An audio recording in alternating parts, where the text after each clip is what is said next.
नमस्कार बिलो साथियों, मेरे YouTube चैनल टेक्निकल टीचर में आपका बहुत बहुत स्वागत है। बिलो साथी, आप सभी SIR का कार्यक्रम कर रहे हैं और आप घर घर जा कर के मतदाता का गणना प्रपत्र भर रहे हैं। बहुत से हमारे बिलो साथियों को गणना प्रपत्र भरने में समस्या आ रही है, तो आज इस वीडियो में हम जानेंगे कि मतदाता का गणना पत्रक कैसे भरेंगे। तो इसके लिए मैंने कुछ भरे हुए गणना पत्रक आपको दिखा रहा हूं और किस प्रकार से उसमें भरे हैं इसके बारे में देखते हैं। तो चलिए शुरुआत करते हैं। यहाँ आपको भरा हुआ एक गणना प्रपत्र दिखाई दे रहा है। इसमें ऊपर के सबसे लेफ्ट साइड में मतदाता की सामान्य जानकारी है, जिसमें मतदाता का नाम है, इपिक नंबर है, भाग संख्या है और मतदान केंद्र का नाम। इस प्रकार से जानकारी है। इसके पश्चात में दूसरे में है मतदाता का सरल क्रमांक और मतदान केंद्र का नाम और उनका पता दिया हुआ है। इसके पश्चात में आप देख पा रहे हैं यहाँ पर एक QR कोड है। आप BLO ऐप के माध्यम से स्कैन करेंगे तो ये मतदाता की सामान्य जानकारी प्राप्त होगा। इसके पश्चात में एक फ़ोटो दिया हुआ है। फ़ोटो के बगल में आपको एक खाली जगह मिलेगा, वहाँ पर मतदाता का नवीनतम फ़ोटो यहाँ पर चस्प करना है। और ये प्रपत्र हमें 2 सेट में तैयार करना है। एक मतदाता को पावती के रूप में देना है और दूसरा प्रपत्र हमें उच्च कार्यालय में जमा करना है। इसके पश्चात में नीचे आप देख पा रहे हैं, इसमें मतदाता की सामान्य जानकारी दी हुई है, जिसमें है उनका जन्म तिथि। और ये जन्म तिथि लिखने के लिए मतदाता से किसी प्रकार से हमें डॉक्यूमेंट लेना है जिसमें जन्म का उल्लेख हो। ये आधार कार्ड हो सकता है या मार्कशीट हो सकता है या कोई भी अन्य दस्तावेज जिसमें उसका जन्म का उल्लेख हो, उसके माध्यम से हमें यहाँ दर्ज करना है। इसके पश्चात है मतदाता का आधार संख्या, फिर उसके पश्चात है मतदाता का मोबाइल नंबर और इसके बाद है पिता का नाम और पिता का एपिक नंबर और फिर माता का नाम और माता का एपिक नंबर। यदि मतदाता पुरुष है तो माता पिता का नाम यहाँ पर दर्ज करना है। यदि मतदाता महिला है, ऐसी स्थिति में माता पिता का नाम न लिख करके यहाँ पर पति का नाम, यदि मतदाता विवाहित महिला है, ऐसी स्थिति में पति का नाम और पति का एपिक नंबर यहाँ पर लिखना है। अब उसके पश्चात हम नीचे आते हैं तो नीचे में 2 डिब्बा दिख रहा है। लेफ्ट साइड में हमें यदि मतदाता का 2003 के मतदाता सूची में नाम है तो हमें पहला वाले भाग में भरना है। यदि मतदाता का नाम 2003 के मतदाता सूची में नहीं है और उनके स्थान पर उनके माता पिता दादा दादी, इन चारों में से किसी एक का नाम यदि 2003 के मतदाता सूची में नाम है तो हमें ये दूसरा भाग B पार्ट को भरना है। आपने इससे पहले सर्वे किए होंगे तो मतदाता सूची में चिन्हांकन किए होंगे। वह मतदाता जिनका नाम 2003 की मतदाता सूची में है उसको हम A लिखे थे और वह मतदाता जिनके माता पिता या दादा दादी का नाम 2003 की मतदाता सूची में है उसको हम बीच से चिन्हांकित किए हैं।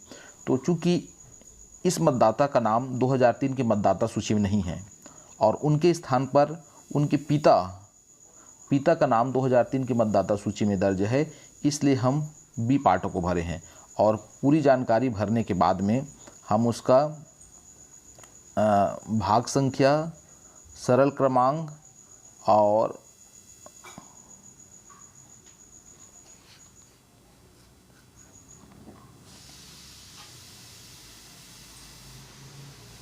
और मतदान केंद्र क्रमांक, इतनी जानकारी यहाँ पर भरनी है। अब यहाँ पर थोड़ा सा ध्यान देने वाली बात यह है, जैसे आप देख पा रहे हैं यहाँ पर मयाराम कंवर, ये मतदाता के पिता का नाम है और पिता का एपिक नंबर। उसके बाद में है रिश्तेदार का नाम। रिश्तेदार के नाम में मयाराम कंवर के पिताजी का नाम यहाँ पर लिखा हुआ है। अब यहाँ पर रिश्ता दिया है, तो रिश्ता में लिखते समय ध्यान देना है कि मतदाता मया राम कंवर का कौन सा संबंध है। तो मतदाता का मया राम कंवर के साथ में पुत्र का संबंध है, इसलिए यहाँ पर हमें पुत्र लिखना है। यदि मान ले यहाँ पर मया राम कंवर के जगह में मतदाता की यदि दादा का नाम होता तो फिर रिश्तेदार का नाम में क्या हो जाएगा, ये उनके दादा के पिता का नाम होगा और रिश्ता में हो जाएगा मतदाता का उनके दादा से क्या संबंध है, तो नाती का संबंध है। तो यहाँ पर हो जाता रिश्ता में नाती, या जिसको पौत्र कहते हैं। इस प्रकार से ये जानकारी भरना है और भरने के पश्चात में यहाँ पर हमें नीचे में मतदाता का हस्ताक्षर लेना है।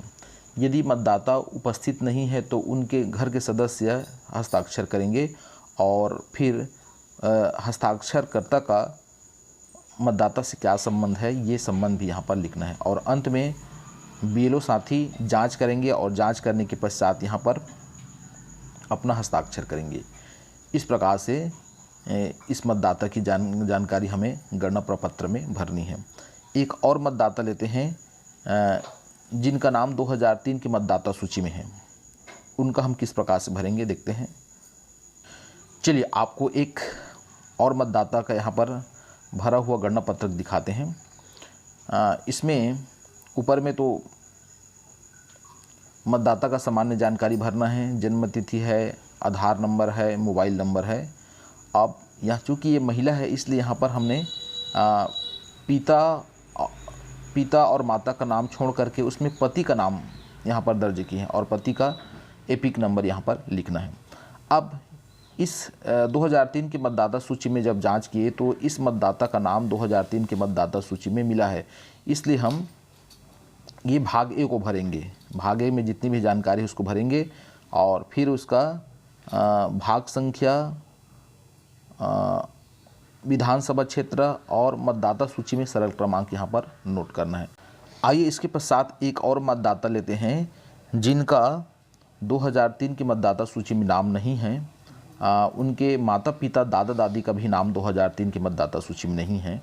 ऐसे मतदाता के लिए हम क्या करेंगे, तो मैं यहाँ पर एक एग्जाम्पल के लिए यहाँ पर आपको ऐसे मतदाता का नाम यहाँ पर देख पा रहे हैं जिनका 2003 की मतदाता सूची में नहीं है। तो हमें इसका सामान्य जानकारी, जन्म तिथि, आधार नंबर, मोबाइल नंबर, पति या पिता का नाम दर्ज करना है और उसका एपिक नंबर लिखना है। अब इसके बाद हमने 2003 की मतदाता सूची में देखा तो इसका नाम नहीं मिला। इसके माता पिता दादा दादी का नाम भी मतदाता सूची 2003 के मतदाता सूची में देखा तो उसमें भी उनका नाम नहीं मिला।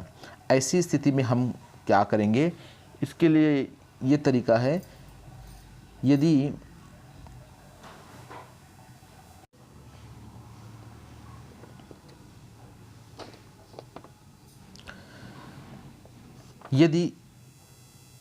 इस मतदाता का नाम,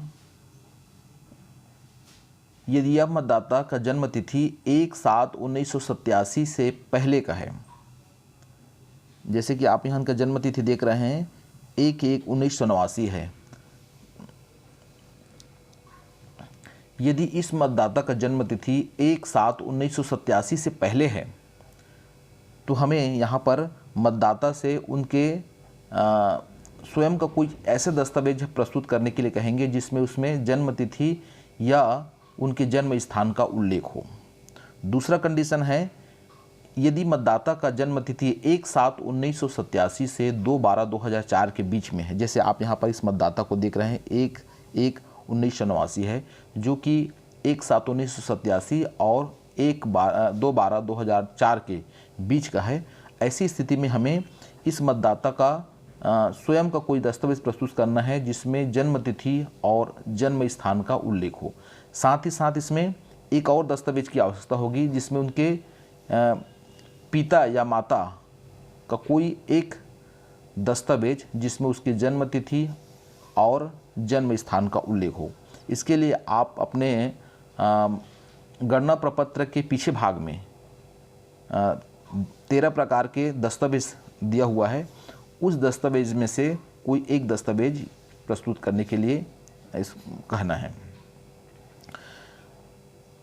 इसके पश्चात एक और कंडीशन है, यदि मतदाता की जन्म तिथि 2/12/2004 के बाद की है, 2/12/2004 की बाद की है, ऐसी स्थिति में मतदाता को 3 दस्तावेज इसमें शामिल करना पड़ेगा। पहला है स्वयं की कोई एक दस्तावेज जिसमें उनके जन्म तिथि और या जन्म स्थान का उल्लेख हो। दूसरा, उनके पिता का कोई दस्तावेज जिसमें उनके जन्म तारीख या उनके जन्म स्थान का उल्लेख हो। तीसरा दस्तावेज प्रस्तुत करना है माता की जानकारी जिसमें उनके जन्म तिथि या जन्म स्थान का उल्लेख हो। तो इस प्रकार से हमें इस गणना प्रपत्र के साथ में अटैच करके हमें जमा करना है। यदि हम ऐसा नहीं कर पाते हैं तो आने वाले जो मतदाता सूची बनेगा उसमें इस मतदाता का नाम डिलीट कर दिया जाएगा। तो ये ध्यान देना है कि इनके साथ में यदि ए और बी दोनों भाग खाली है, कोई इसमें 2003 की मतदाता सूची में इसके स्वयं का या परिवार के सदस्य का नाम या इनके माता पिता या दादा दादी का 2003 की मतदाता सूची में नहीं है, ऐसी स्थिति में इसे ये डॉक्यूमेंट सबमिट करना पड़ेगा। तो इस प्रकार से हमें गणना प्रपत्र भरना है। मुझे आशा है कि ये वीडियो आप सभी बीएलओ साथी के लिए उपयोगी लगा होगा, और यदि वीडियो अच्छा लगे तो इस चैनल को सब्सक्राइब अवश्य करें। धन्यवाद।